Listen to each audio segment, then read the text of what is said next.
Merry Christmas! Guys, may share ako sa inyo. Grabe, hindi makakapanghinayang kung gusto nyong bilhin. Kasi ito siya guys, oh. Ayan, oh. Ang ganda. Ang ganda pa ng kulay. Reversible siya. Ayan.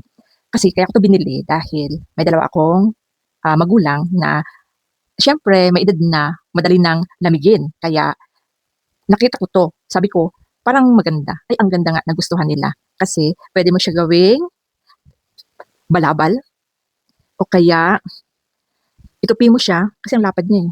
Sapin sa paa. Or pwede rin tulakbong. Ayan oh. At may mga botones siya na pwedeng isara. Ang sosyal ng dating. Tingnan nyo. Pag ibinutonis ko, hanggang baba na yan. Oh. Tapos maglalakad-lakad ka, okay lang. Kaya bili na kayo. Mura lang. Kayang-kaya nyo yan. Pwede pang regalo.